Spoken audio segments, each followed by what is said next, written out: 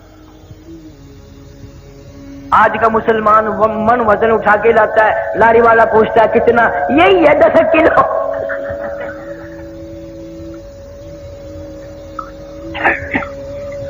اچھے والے لوگ آپ کا ٹکٹ گاڑی میں لے لیتے ہیں، چیٹی آتا ہے نہیں نیچے کو یوں کو ڈال، رات دن فریب، دھوکہ بازی، بدماشی۔ مولانا مظفر حسین کاندھلی رحمت اللہ علیہ نے دلی سے بہلی کرائے پہ کی، بیلوں والی کاندھلے آنے کے لیے۔ دوران سفر تھوڑے سے چلے تھے، دلی سے پوچھ لیا اس بہلی والے سے کہ بھئی یہ بہلی کس کی ہے؟ اس نے بتایا فلانی کنجری کی ہے۔ اوئے ہوئے ہوئے، مولانا نیچے اتر گئے، بھائی مجھے پیشاب کرنا ہے، اور پھر اس کے ساتھ پیدل چلتے رہے۔ میرے پیر دکھ ہیں، میں سیدھے کر رہا ہوں، ذرا کھل جائیں گے نا۔ وہ کہنے لگا راستے میں، مولانا میں سمجھ گیا ہوں، آپ اس بیلی میں سواری نہیں کریں گے، کنجری کی ہے۔ میں نے بتا دیا، برا کیا میں نے بتا دیا کہ ہاں بھی بات تو اسی طرح۔ اور کہنے لگا مولانا پھر مجھے واپس ہی کر دیتے، میں واپس چلا جاتا۔ فرمایا کرایہ پورا دوں گا، وعدہ کر کے آیا ہوں کہ کاندھلے جا کے کرایہ دوں گا، اگر یہاں سے تجھے پیسے دے کے واپس کر دوں تو وعدے خلافی ہوگی۔ یہ سن کر بیلی میں چڑھے ہی نہیں کہ یہ کسی کنجری کی ہے۔ اور آج کا دور دیکھو، مولوی کو پیسے دے جائے کنجری، دعا کرنا اللہ برکت دے، مولوی صاحب نے جوڑی پھیلا رکھی، یا اللہ اس کے کاروبار میں برکت کر۔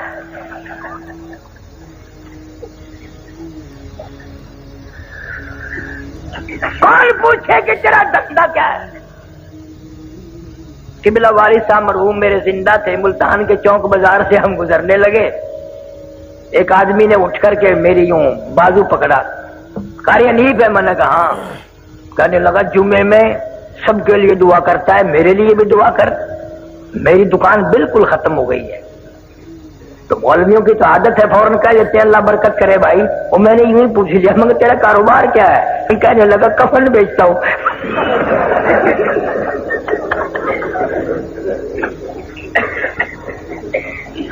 میں نے کہا کاروبار بدل لے، لوگ مرے تو تیرا دھندا چلے، میں کیوں دعا کروں کہ اللہ لوگوں کا بیڑا غرق۔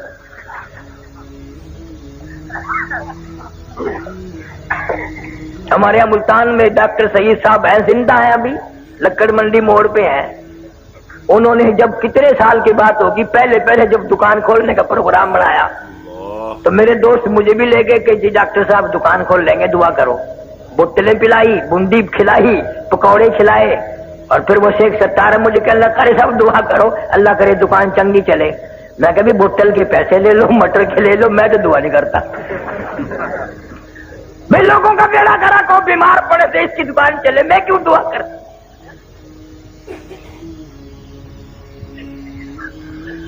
ہم تو ایسے بزرگوں کے ماننے والے ہیں، قسم خدا کی قبلہ مولانا احمد علی صاحب لاہوری رحمت اللہ علیہ نے ساری زندگی میں بے نماز کے ہاتھ کا پانی نہیں پیا،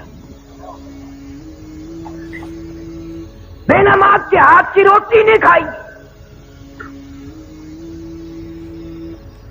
کبھی آپ نے بھی فکر کیا کہ یہ گھر والی نماز پڑھتی ہے کہ نہیں، جو کہیں کہیں کھانے تیار کر کے رکھتی ہے، سبحان اللہ، نماز ہی پڑھتی ہے کہ نہیں؟ تمہاری مجبوری ہے، اگر عشاء کی نماز کے بعد تم نے 3 دن جا کے پوچھ لیا نماز پڑھی کہ نہیں، نماز پڑھی کہ نہیں، تیسرے دن آواز آ گئی کہ تیرا بستر ہو پرلی بیٹھک میں ہے۔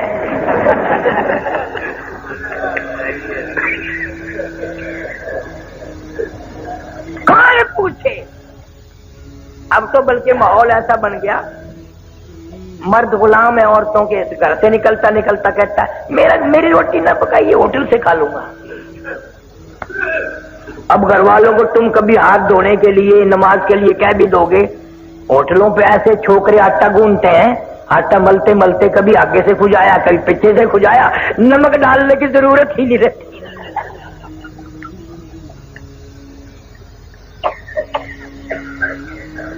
مولانا احمد علی صاحب لاہوری رحمتullah علیہ کا امتحان بھی ہوا، کراچی سے دریائی سمندری اسٹیمر والے جہاز میں سوار ہوئے، حج کے لیے تشریف لے جا رہے ہیں، جہاز کا عملہ نماز نہیں پڑھتا، 13 دن میں جد جہاز جا کے لگا، لاہوری نے 13 دن کا لگاتار فاقہ کر دیا، 13 دن کا فاقہ کر دیا۔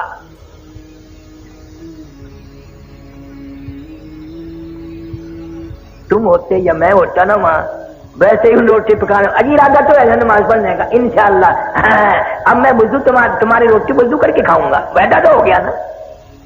کان کرے میرا کابر نے حد کر دی۔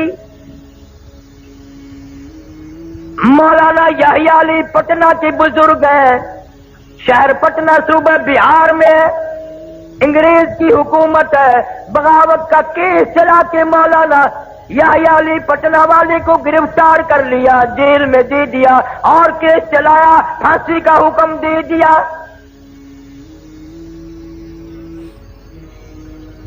سپرڈنٹ جیل نے انگریز گورنمنٹ کو خبر دی کہ یہ مولوی جب سے پھانسی کی کوٹڑی میں آیا ہے، ہم اس کا روز وزن کرتے ہیں، اس کا روز بروز وزن بڑھ رہا ہے اور چہرے پہ نکھار آ رہا ہے۔ کلکتے سے ٹیلی گرام آیا بیوی بیگم کی طرف سے، میں بڑی بیمار ہوں، رانچی جیل میں ہے مولانا آزاد، بڑی بیمار ہوں، مجھے امید نہیں بچنے کی، میرا آخری وقت ہے، خدا کے لیے کسی طرح ضمانت پہ آ جاؤ، میرا منہ دیکھ جاؤ، اپنا منہ دکھا جاؤ۔ مولانا آزاد نے جوابی ٹیلی گرام دے دیا، اگر تیرا وقت آ گیا کلمہ پڑھتی ہوئی چلی جا، درود پاک پڑھتی ہوئی چلی جا، استغفار کرتی ہوئی چلی جا، قرآن کی تلاوت کرتی ہوئی چلی جا، میں تجھ سے ملنے کے لیے، تیرا منہ دیکھنے کے لیے انگریز جیسے کمینے سے ضمانت کی بھیک مانگنے کو تیار نہیں۔ اگر تیرا آخری وقت آ گیا انشاءاللہ میری تیری کل حوض کوثر پہ ملاقات ہوگی۔ غیرت دیکھ علماء دیوبند کی۔ مولانا حسین احمد مدنی سارے کہہ دو رحمت اللہ علیہ، 11 جنازے گھر سے اٹھے، حضرت کی والدہ ماجدہ مرحومہ کا انتقال ہو گیا، خبر دی گئی آؤ ماں کا منہ دیکھ لو، جنازے کو کندھا دے دو، آخری وقت ہے۔ حضرت نے جواب دے دیا، انگریز جیسے کمینے ظالم سے میں ضمانت کی بھیک مانگنے کو تیار نہیں۔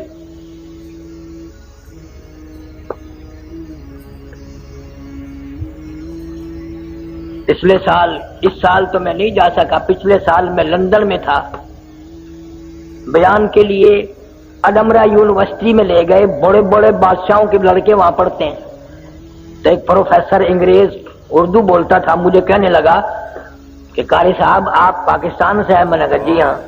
کہ آپ مولانا احمد علی لاہوری، عطا اللہ شاہ بخاری، مولانا حسین احمد مدنی، مولانا آزاد ان کو جانتے ہیں؟ میں نے کہا کیوں نہیں جانتے؟ قسم پروردگار کی باوضو بیٹھا ہوں، مجھے وہ تعجب کر کے انگریز کہنے لگا آپ قسم کھا کے بتائیں مجھے کیا یہ واقعی آدمی تھے، انسان تھے؟ میں نے کہا تیرا کیا خیال ہے؟ وہ کہنے لگا لندن اکیڈمی سے لے کر میں نے ان کی فائل پڑھی ہے، ملکہ وکٹوریہ کی رپورٹ پڑھی ہے، لارڈ ماؤنٹ بیٹن کی رپورٹ میں نے پڑھی ہے، میرا اندازہ یہ ہے کہ یہ آدمی نہیں تھے، یہ وہ پہاڑ تھے جن کی چوٹی کوئی سر نہیں کر سکا۔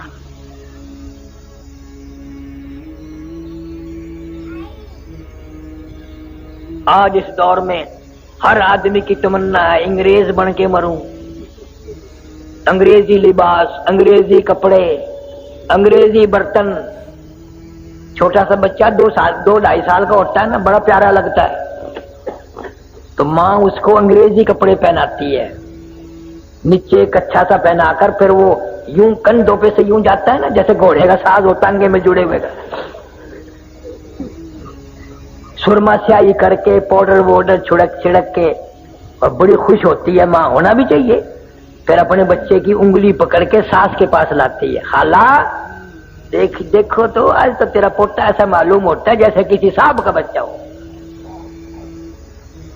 آگے سے دادی جان بھی خوش ہو کے کہتی ہے خدا کی قسم یہ ہمارا ہے ہی نہیں۔ تصدیق ہو گئی بھی مٹی پر آئی ہے۔ اندازہ لگاؤ جس قوم کی یہ ذہنیت ہو، جن کا مزاج یہ ہو، کس طرح ہدایت ہوگی، کس طرح ہم لوگ ایمان کے ساتھ مریں گے، کس طرح کلمہ نصیب ہوگا۔ مولانا جعفر تنیسری رحمت اللہ علیہ میری کرنال ضلع کا راجپوت برادری کا آدمی صاحب جاگیر ہے، بیعت کر لی، مرید بن گیا حضرت شیخ الہند رحمت اللہ علیہ کا۔ فوراً مصیبت آئی۔ آج تو لوگ اس لیے کسی پیر کے مرید ہوتے ہیں چلو 2-4 دن میں خلافت ہی مل جائے گی۔ ایک پیر سے میں نے پوچھا کہ بزرگ نے جو تجھے خلافت دی کہاں ملا تھا؟ کہنے لگا گڈی میں سفر کر رہا تھا وہ بھی میں بھی، اترتے ہوئے خلافت دے گئے۔ پتہ نہیں دال ریوڑی تھی یا دال کراری بیچتے ہیں نا، وہ خلافت ہی بیچ گیا، اتنا سستا سودا۔ حضرت شیخ الہند رحمت اللہ علیہ جزیرہ انڈمان میں 4 سال کی قید کر دی انگریز نے، جا کے جہاز سے اترے، انگریز آگے آگے چلا اور کہنے لگا میرے پیچھے پیچھے آؤ میں راستہ بتاؤں گا۔ حضرت شیخ الہند وہی کھڑے ہو گئے، فرمانے لگے بدبخت تو ہمارے آگے کیوں چلتا ہے؟ جب تک تو آگے چلے گا میں یہی ٹھہرا رہوں گا، ہمارے پیچھے رہ کر بتا دائیں مڑنا ہے بائیں مڑنا، انگریز آگے ہو میں پیچھے ہرگز نہیں چلوں گا۔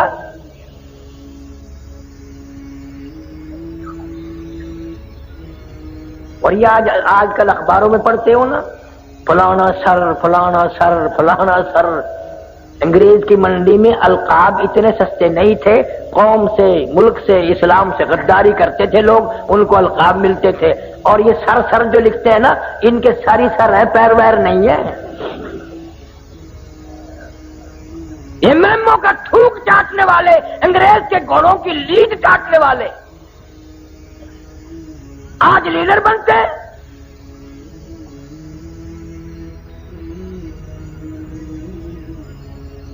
وہی ذہنیت ہے ان کی۔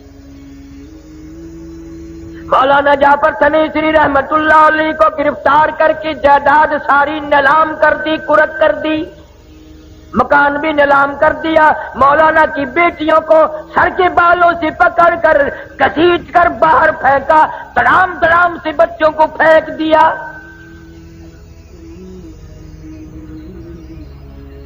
راجپوت برادری کی بیٹی ہے مولانا کی بیوی، لکھا ہے کہ کئی انگریز سر کے بال پکڑ کر گھسیٹتے ہوئے لائے اور باہر پھینک کر مارا۔ مولانا فرماتے ہیں مجھے بڑا فکر تھا اس بات کا کہ گرفتار تو ہو گیا ہوں، کیسے گزرے گی، اکیلا رہوں گا۔ فرماتے ہیں جب امبالے شہر کی مجھے جیل میں لے جایا گیا، آگے کیا دیکھتا ہوں مولانا یا علی وہی بزرگ جس کی میں نے بات بتائی، پتھرا والے آگے بیٹھے ہیں اور مولانا حمید اللہ صورت والے، 2 بزرگ آگے بیٹھے۔ میں خوش ہوا، خوب گزرے گی جب مل بیٹھیں گے 3 دیوانے، اب کوئی غم نہیں۔ مولانا فرماتے ہیں انگریزوں نے لوہے کے کڑے بنوائے، 10 شیر کا لوہے کا کڑا ہمارے ایک ایک پیر میں ڈال دیا اور لاہور کی طرف ہمیں پیدل چلایا، چابک مار مار کے چلاتے تھے۔ مگر مولانا لکھتے ہیں جب نماز کا وقت آتا ہم تینوں آدمی آنکھوں میں اشارے کر کے زمین پر بیٹھ جاتے، تیمم کر کے نماز پڑھتے، ہم رکوع کرتے، 4 انگریز پوری طاقت سے ہماری کمر پہ پیٹھ پہ چابک مارتے، کوڑے برساتے، ہم ایک ایک سجدے میں ایک ایک رکوع میں 70 مرتبہ سبحان ربی الاعلی کہتے تھے۔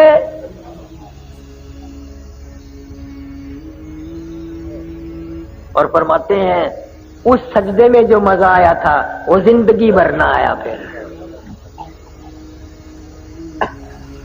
آج کل تم کیسی نماز پڑھتے ہو؟ میں ایک جگہ جلسے پہ گیا، مجھے لوگ کہنے لگے ہمارے مولوی صاحب کو سمجھائیے. میں نے کیا سمجھاؤں کہ اتنا لمبا سجدہ کرتا ہے، ہم کئی مرتبہ منہ اٹھا کے دیکھا ہے، فوت تو نہیں ہو گیا.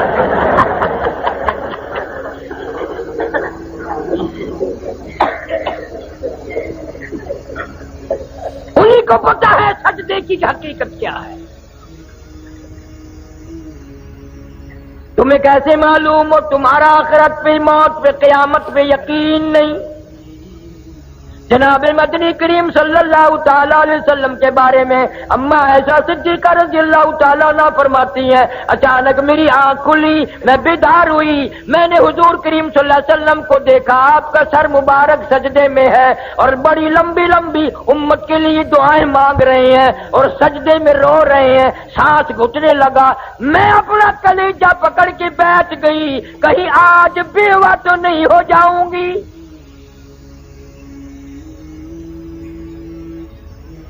اور فرماتی ہیں سجدے میں حضور صلی اللہ علیہ وسلم اتنے روئے، میں نے سجدے کی جگہ بعد میں ہاتھ پھیرا، میرا ہاتھ نبی کے آنسوؤں میں تر ہو گیا. تیرا نبی میرا نبی سجدے میں ساری ساری رات روئے، امت کے لیے دعائیں مانگتے مانگتے روئے. آج میری تیری چٹی داڑھی ہو گئی، قبر کی تیاری ہے، اپنی بدامالی پہ، اپنی روح سیاہی پہ ساری زندگی میں ایک مرتبہ بھی رونا نہ آیا.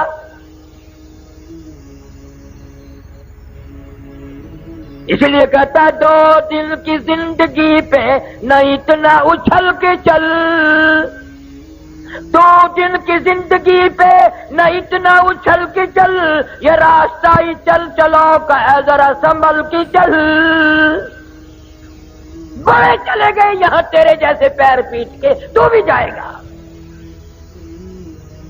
اور مجذوب کہتا کہ دفعتاً سر پہ جب آ پہنچے اجل، دفعتاً سر پہ جب آ پہنچے اجل، پھر کہاں تو اور کہاں دارالعمل.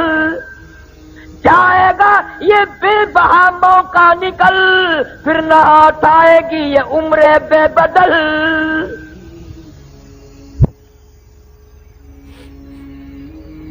حدیث شریف میں آتا ہے کہ شب رات کی رات میں اگلی شب رات تک کے مرنے والوں کے نام حضرت اسرائیل کو فہرست بنا کر دے دی جاتی ہے. قسم پروردگار کی ہم یہ جتنا مجمع بیٹھا ہے پتہ نہیں کس کس کا نام اس فہرست میں آ چکا ہے، کس کس کے لیے آخری سال ہے، کس کس کے لیے آخری مہینہ آ چکا ہے، کس کس کے لیے آخری سردیاں آ چکی ہیں.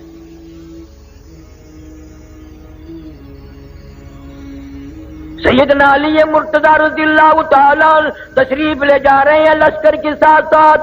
قبرستان راستے میں آ گیا، اپنے شاگردوں سے ہٹ کر قبرستان میں جا کھڑے ہوئے اور رونے لگے اور قبر والوں کو کہنے لگے او قبر والوں ہمارا تو یہ حال ہے، اموالکم قسمت، جو تم نے مال جمع کیا تھا وہ تقسیم ہو گیا. نساؤکم زوجت، کل تیری بیوی تیرے بغل میں پڑھ کے کہتی تھی میں تیری ہوں میں تیری ہوں، تیرے مرنے کی دیر تھی، اب کسی اور سے شادی رچا لی، اس کو کہہ رہی ہے میں تیری ہوں میں تیری ہوں. اور پھر روئے ہیں حضرت علی رضی اللہ تعالیٰ عنہ اور فرمانے لگے اپنے شاگردوں کو اگر یہ قبر والے بول سکتے بتاؤں کیا کہتے.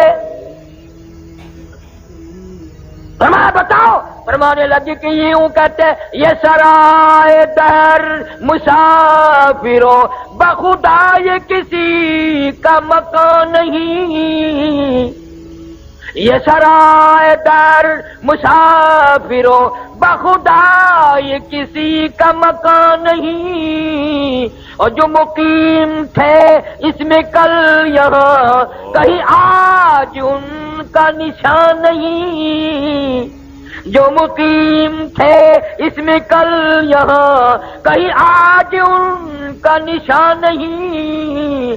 جو مثال ٹوٹی ہے خوش بیان تمہیں گفتگو تھے گوہر فشاں وہ پڑے ہیں آج خاموش یہاں کہ دہن میں گویا زبان نہیں. روئے ہیں حضرت علی رضی اللہ تعالیٰ عنہ. جناب فاروق اعظم رضی اللہ تعالیٰ عنہ کو لوگوں نے دیکھا زمین پہ کروٹیں بدل رہے ہیں اور بے تحاشا رو رہے ہیں. کسی نے پوچھ لیا فاروق تجھے کیا ہوا اتنا بہادر کیوں رویا؟ فرمانے لگے تمہیں معلوم نہیں قبر کا اندھیرا یاد آ گیا. جناب عثمان رضی اللہ تعالیٰ قبر کو دیکھتے وہی بیٹھ گئی. اتنے روتے داڑھی سے آنسو گزر کر زمین پہ ٹپکتے. پوچھا امیر عثمان اتنے کیوں روئے؟ تمہیں تو 10 مرتبہ حضور صلی اللہ علیہ وسلم نے جنت کا ٹکٹ عطا فرمایا آپ کیوں روئے؟ فرمانے لگے اس قبر کو دیکھ کر یوں روتا ہوں اس اندھیری کوٹڑی میں آئے بغیر گزارا نہیں.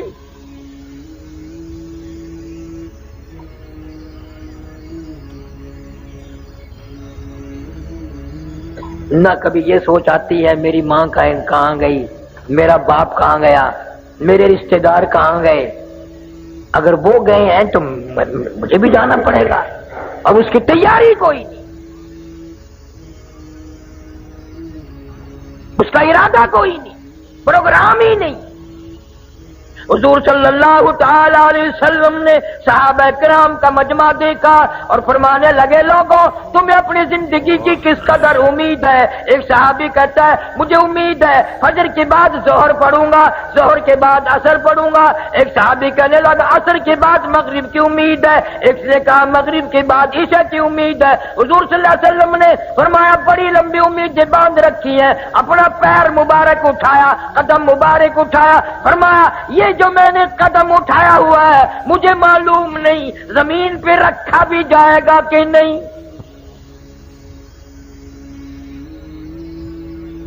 جو پانی کا گھونٹ میرے منہ میں موجود ہے مجھے معلوم نہیں اندر جائے گا یہ پہلے موت آ جائے گی.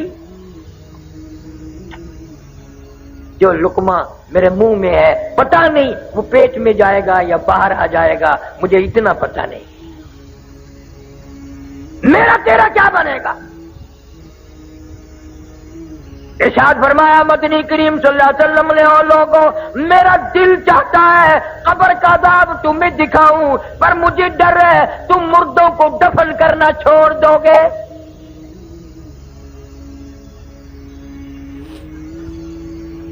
تم قبرستان سے گزرتے ہو ہاتھ میں ٹیپ ہے گانا لگا ہوا ہے اور تیری نگاہ کبھی نہیں پڑی، اندھا ہو کے وہاں سے گزر جاتا ہے کہ اس قبر میں کون ہے، اس قبر میں کون ہے، اس قبر میں کون ہے. کھڑا ہو گئی دنیا. ہم نے بڑی بڑی کوٹیاں سنسان ہوتی دیکھی، بڑے بڑے بنگلے ویران ہوتے دیکھی، ہم نے ملک کے ملک ویران ہوتے دیکھے. قرآن کہتا ہے وَكَمْ أَهْلَكْنَا قَبْلَهُمْ مِنَ الْقُرُونِ وَكَمْ أَهْلَكْنَا قَبْلَهُمْ مِنَ الْقُرُونِ. میری زمین پہ فساد نہ کرو، میری زمین پہ زنا نہ کرو، میں نے تم جیسے کتنے ملک برباد کر دیے. جب آدمی عورت ہو مرد ہو زنا کر کے چلتے ہیں خدا کی قسم حضور صلی اللہ علیہ وسلم نے فرمایا اللہ کی زمین اللہ سے عرض کرتی ہے یا اللہ اجازت دے میں لقمہ بنا کر نکل جاؤں پلیت قدموں سے، یہ میرے اوپر چل رہے، قتل کر کے شراب پی کے زنا کر کے بدماشی کر کے میرے اوپر چل رہے ہیں. قرآن کہتا ہے وَوُضِعَ الْكِتَابُ فَتَرَى الْمُجْرِمِينَ مُشْفِقِينَ مِمَّا فِيهِ وَيَقُولُونَ يَا وَيْلَتَنَا مَا لِهَذَا الْكِتَابِ. قیامت کے دن الگ الگ صفحے بنے گی، ہر آدمی اپنا نامہ اعمال ہاتھ میں لے کے کھڑا ہوگا اور یہ پہچان ہوگی قیامت کے دن سجدے ہاتھ میں اعمال نامہ مل گیا تو کامیاب ہو گیا اور کھبے ہاتھ میں ملا تو ہار گیا۔ اور شاہ عبد العزیز محدث دہلوی رحمۃ اللہ علیہ لکھتے ہیں میری طرف دیکھو کہ یوں چھاتی کو چیر کر اور یہ ہاتھ اس میں سے گزار کے یوں پیچھے سے نامہ اعمال پکڑایا جائے گا۔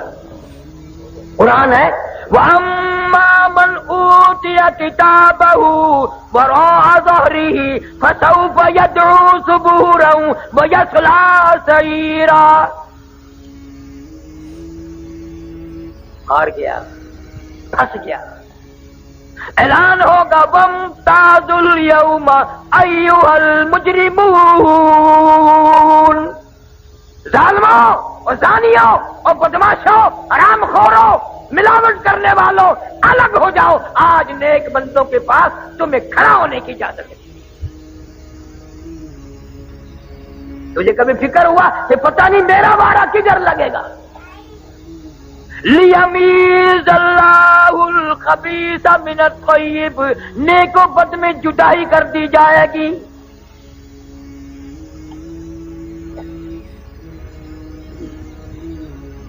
آخری وقت ہوتا ہے آدمی کا، ہاتھ مارتا ہے، کروٹیں بدلتا ہے، سانس کھچ کھچ کے آ رہا ہے۔ بیٹی نے پوچھ لیا امی جان کیا تکلیف ہے؟ کہتی ہے بیٹی بخار نہیں، نزلہ نہیں، کھانسی نہیں، درد کوئی نہیں، سانس لیتی ہوں، اتنی تکلیف ہوتی ہے کہ سینکڑوں ہزاروں ڈھنگریوں کے اوپر سے، کانٹوں کے اوپر سے جیسے گھسٹ کے سانس آ رہا ہو،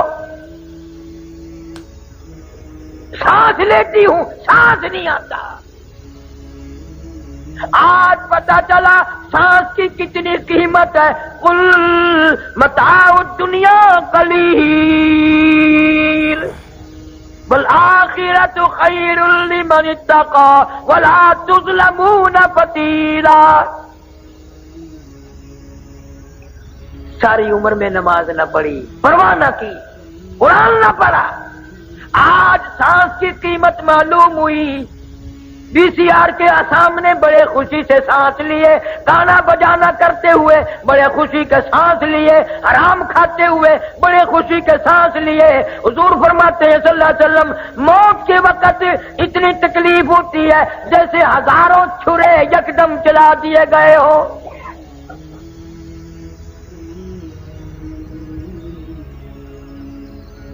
میرا تیرا کیا حال بنے گا؟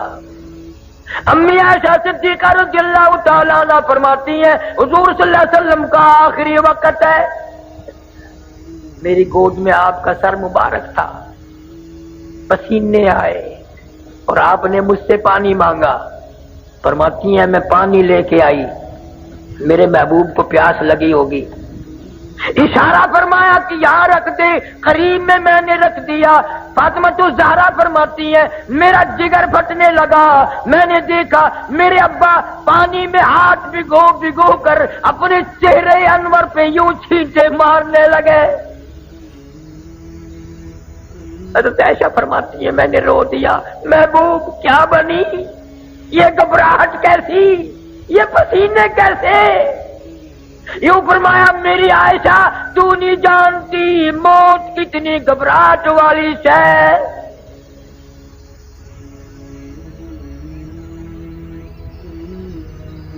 کسی نے دروازے پہ دستک دے دی، فاطمہ الزہرا پریشان ہے، ایسا صدیقہ کا جگر پھٹنے کو ہے۔ آواز آئی هل ادخلوک فی البیت، کیا میں گھر میں آ سکتا ہوں؟ نبی کی بیٹی پریشان ہے، غصے میں کہہ دیا ہم پریشان بیٹھے ہیں، دیہاتی کہیں کے، کمار پاگل، تجھے اجازتوں کی پڑی ہے؟ حضور صلی اللہ علیہ وسلم کو افاقہ تھا، یوں بیٹی کا ہاتھ پکڑ کے فرمایا بیٹی کس کو دیہاتی کہتی ہو، کس کو گوار کہتی ہو، کس کو پاگل کہتی ہو؟ یہ تو اسرائیل ہے، اس نے تو آج تک کسی سے اجازت مانگی ہی نہیں، یہ تو تیرے ابا کا مقام ہے جو اجازت مانگ رہا ہے۔ اذا جاء اجلها لا يستأخرون ساعة ولا يستقدمون۔ اس میں کبھی کسی سے اجازت نہیں مانگی. اجازت مل گئی، تشریف لے آئے، اللہ پاک کا سلام عرض کیا اور فرمایا اللہ نے بلایا ہے، میں تیار ہوں. روح مبارک قبض کرتے کرتے ابن حشام لکھتا ہے جب گھٹنوں کے قریب پہنچے سرکار نے فرمایا اسرائیل تکلیف ہو رہی ہے. عرض کیا میری کیا مجال ہے، میری کیا جرت ہے، میں آپ کو تکلیف دوں؟ خدا کی قسم ڈوب کر مر جائیں ہم مسلمان کہلاتے ہوئے، امتی کہلاتے ہوئے. اتنا وفادار نبی درمیان میں ہے، جان نکل رہی ہے. فرمایا اسرائیل تیرا تکلیف دینے کا پروگرام نہیں، ارادہ نہیں، منصوبہ نہیں، مجھے اتنی تکلیف ہو رہی ہے ساری زندگی میں کبھی نہیں ہوئی. امت کے جن لوگوں کو دکھ دے گا ان کا کیا حال بنے گا، جن کو تکلیف دے گا ان کا کیا حال بنے گا. میری حسرت ہے، میری تمنا ہے، میرا ذوق ہے، میرا شوق ہے پوری امت کا عذاب آج میں محمد صلی اللہ علیہ وسلم کی چھاتی پہ ختم کر لے. ان کی وفا دیکھ اور اپنی جفا دیکھ. تو نبی کی شکل پہ راضی نہیں، نبی کی صورت پہ راضی نہیں، نبی کے قرآن پہ راضی نہیں. موت کے درمیان میں بھی تیری یاد ہے. اما عائشہ صدیقہ رضی اللہ تعالیٰ عنہ فرماتی ہیں میری گود میں سر مبارک تھا، روح مبارک قبض ہوتی ہوتی آواز پست ہو گئی، سانس بھی بند ہو گیا. بالکل میں نے چہرے کی طرف دیکھا، ٹکٹکی باندھ کے میں دیکھ رہی تھی، لب پھر بھی حرکت کرتے تھے. میں نے یوں کہن لگا دیا سنو تو صحیح کیا فرما رہی ہیں. فرماتی ہیں یہی آواز تھی ربی حبلی امتی، ربی حبلی امتی، مولا میری امت کو معاف کر دے.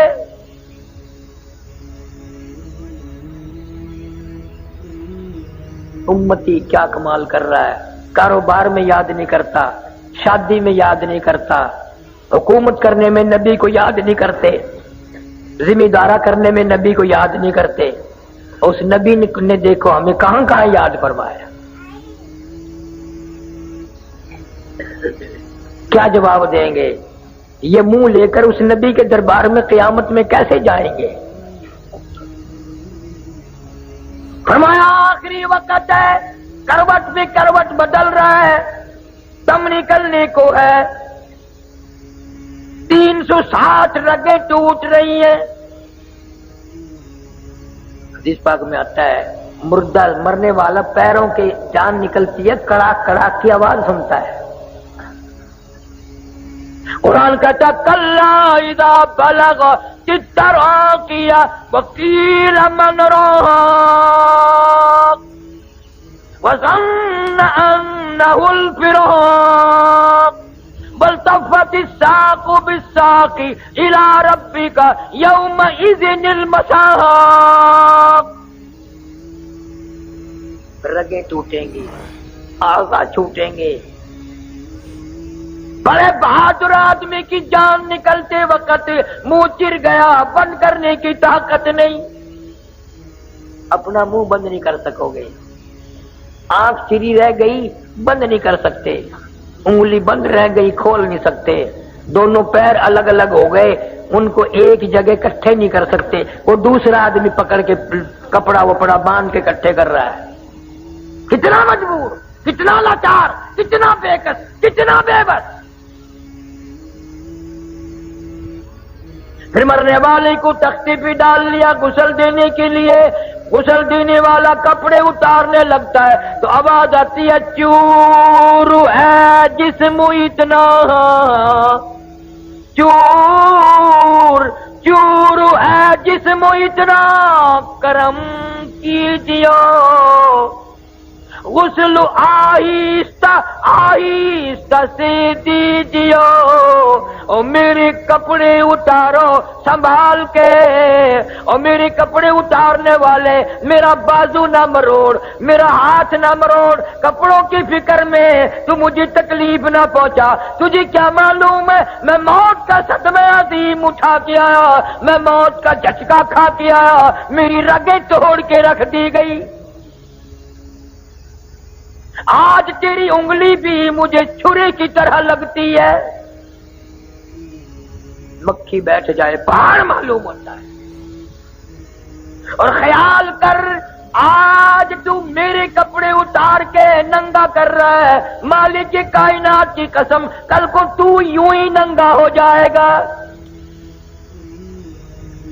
عورت میت کہتی ہے میری چوڑی توڑنے والی ہو، میرے ناک گلے کا زیور صاف کرنے والی ہو، میرا اعلیٰ درجے کا سوٹ اتارنے والی ہو، آج تم نے مجھے بالکل ننگا کر دیا، مالک کائنات کی قسم کل کوئی تم بھی یوں ہی ننگی ہو جاؤ گی۔ ان با قبیلہ چھوڑ کے واری، سچے گھر کی کر تیاری، یوں نہ سمجھنا اکیلی سدھاری، سبھی چلیں گے باری باری۔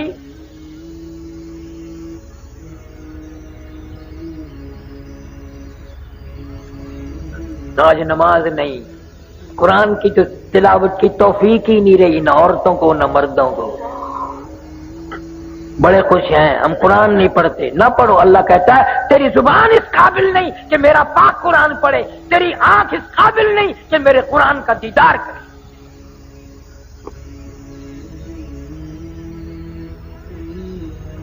یہ ہے نبی کی سیرت صلی اللہ علیہ وسلم، جس نے ساری زندگی امت کے لیے اتنے دکھ اٹھائے ہیں، اگر میں تذکرہ کروں خدا کی قسم جگر پھٹ جائیں، کلیجے چر جائیں، اتنی بڑی بڑی مصیبتیں اٹھائی ہیں خاندان نے، بیٹیوں نے۔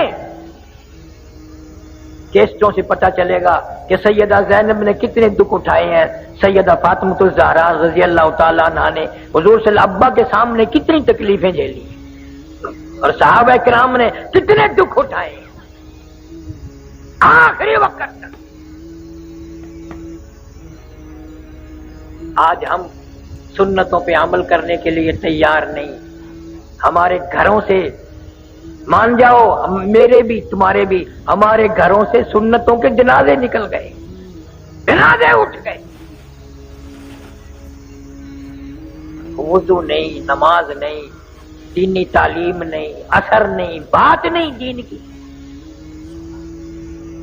حضور صلی اللہ علیہ وسلم نے ارشاد فرمایا سیاتی علی الناس زمان، او لوگوں قیامت کا قریب ہوگا، میری امت اتنی بگڑے گی، معاشرہ اتنا تباہ ہوگا، قرآن پڑھتے ہوئے موت نہیں آئے گی، کلمہ پڑھتے ہوئے موت نہیں آئے گی، درود پاک پڑھتے ہوئے موت نہیں آئے گی، ادھر موت کا جھٹکا لگے گا، ادھر منہ میں کنجری کا گانا ہوگا۔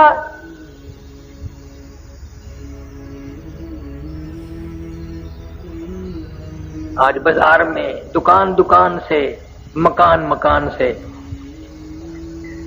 ہر ویگن، ہر بس، ہر ٹرک، ہر لاری سے، اب تو ہر ٹرالی سے کنجری کی آواز آ رہی ہے۔ مسلمان کے منہ سے کلمہ نہیں نکلتا، مان جاؤ لاکھوں مر رہے ہیں، ایک کے منہ سے کلمہ نہیں نکلتا۔ ماشاءاللہ ماشاءاللہ، سبحان اللہ سبحان اللہ۔ دوستو، حضرت اوسط رحمت اللہ علیہ فرماتے ہیں کہ حضرت ابوبکر صدیقی نے ہمارے سامنے بیان کرتے ہوئے فرمایا، 1 سال پہلے رسول اللہ صلی اللہ علیہ وسلم میرے کھڑے ہونے کی اسی جگہ خطبہ کے لیے کھڑے ہوئے تھے۔ یہ کہہ کر حضرت ابوبکر رو پڑے، پھر فرمایا اللہ تعالیٰ سے اپنے لیے عافیت مانگا کرو، کیونکہ ایمان و یقین کے بعد عافیت سے بڑھ کر کسی کو کوئی نعمت نہیں دی گئی۔ حضرت عبداللہ بن عمرو بن شعیب اپنے دادا سے روایت کرتے ہیں کہ نبی کریم صلی اللہ علیہ وسلم نے ارشاد فرمایا، اس امت کی اصلاح کی ابتدا یقین اور بنیاد سے بے رغبتی کی وجہ سے ہوئی ہے، اور اس کی بربادی کی ابتدا بخل اور لمبی امیدوں کی وجہ سے ہوگی۔ حضرت عمر بن خطاب رضی اللہ عنہ سے روایت ہے کہ رسول اللہ صلی اللہ علیہ وسلم نے ارشاد فرمایا، اگر تم اللہ تعالیٰ پر اس طرح توکل کرنے لگو جیسا کہ توکل کا حق ہے تو وہ تمہیں اس طرح روزی دی جائے گی جس طرح پرندوں کو روزی دی جاتی ہے، وہ صبح خالی پیٹ نکلتے ہیں اور شام بھرے پیٹ واپس آتے ہیں۔ حضرت جابر بن عبداللہ رضی اللہ عنہ سے روایت ہے کہ وہ رسول اللہ صلی اللہ علیہ وسلم کے ساتھ اس غزوہ میں شریک تھے جو نجد کی طرف ہوا تھا۔ جب رسول اللہ صلی اللہ علیہ وسلم غزوہ سے واپس ہوئے تو یہ بھی آپ کے ساتھ واپس ہوئے۔ واپسی میں یہ واقعہ پیش آیا کہ صحابہ کرام رضی اللہ عنہ دوپہر کے وقت ایک ایسے جنگل میں پہنچے جہاں کینکر کے درخت زیادہ تھے۔ رسول اللہ صلی اللہ علیہ وسلم وہاں آرام کرنے کے لیے ٹھہر گئے۔ صحابہ درختوں کے سائے کی تلاش میں ادھر ادھر پھیل گئے۔